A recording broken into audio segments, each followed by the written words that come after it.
pemirsa, kita sudah sampai di segmen terakhir dan di segmen ini saya ingin bertanya kepada semua narasumber bagaimana rekomendasi atau apa yang harus dilakukan oleh KPK sesuai penegakan hukumnya, tapi proses hukum tidak, proses demokrasi tidak dicederai dan tidak terkesan KPK bermain politik. Ya, proses hukumnya normal saja. Kalau memang dua alat bukti sudah dipenuhin, besok penyidik gelar perkara, besok sprindik ditetangani, silakan umumkan sebagai tersangka sehingga tidak menjadi gonjang-ganjing juga dijadikan tersangka apa? Masyarakat. Jangan nanti didiemin, nggak apa-apa juga, tapi jangan didiemin. Itu yang disilahkan tagih nanti. Kasus-kasus yang tidak tuntas atau bahkan bertahun, tugas kami bagi masyarakat sipil untuk menagih. Kami tahu ada beberapa list kasus yang sudah kami tagih.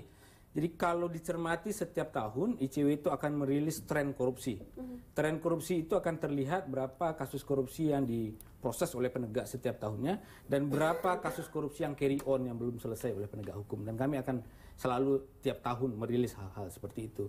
Tugas yang mulia di DPR lah yang kemudian menagih juga. Kami masyarakat juga menagih. Jadi seluruh orang menagih. Jadi nggak ada kekhawatiran juga. Tersapkan sebagai tersangka, kemudian lama KPK memproses, mari sama-sama kita tagih. Gitu kira-kira. Jadi bagi saya, ini adalah proses hukum normal saja.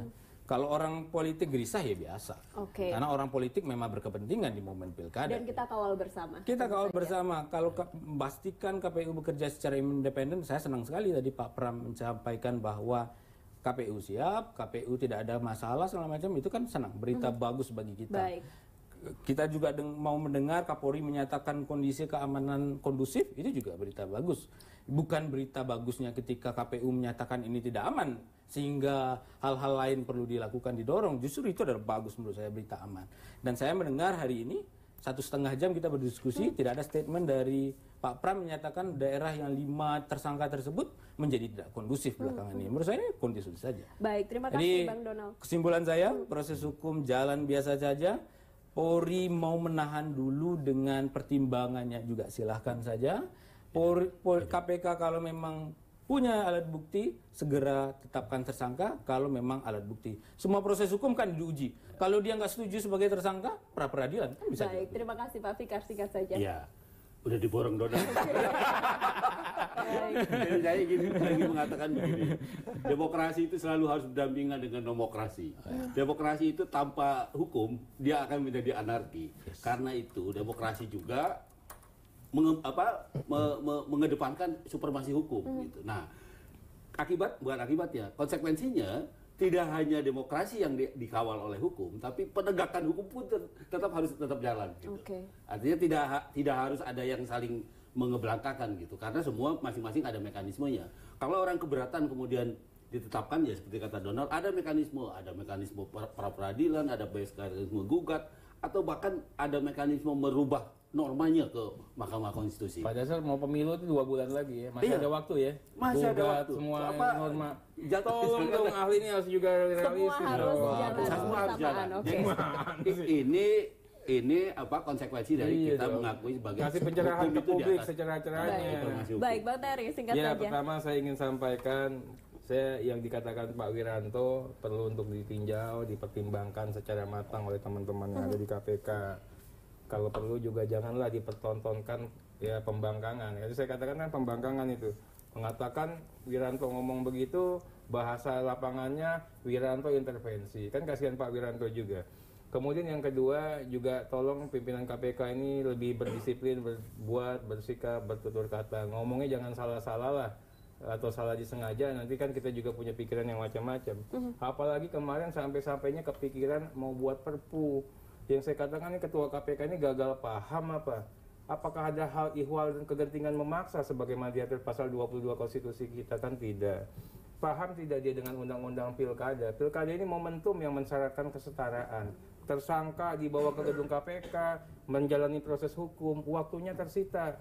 Padahal masa campaign itu waktunya dia untuk berinteraksi dengan masyarakat pemilih. Itu aja sudah jomplang dengan adanya KPK menimbulkan ya, ada diskriminasi, yang satu berhubungan sama rakyat, yang satu berhubungan sama ini. Yang kedua, katanya kan bisa diganti. Nggak ada logiknya ya. Penggantian itu seperti bukan penggantian pemain bola. Mengusung pasangan calon itu ada penjaringan dan penyaringan, melibatkan banyak partai politik. Bayangin aja kemarin kita mengusung partai politik sampai detik terakhir, jam 24.00 masih belum. Nah ini juga harus menjadi bagian pertimbangan. Kami mohon ya KPK, ya tolonglah ya lakukan penegakan hukum yang berkepastian, jangan buat gaduh lagi.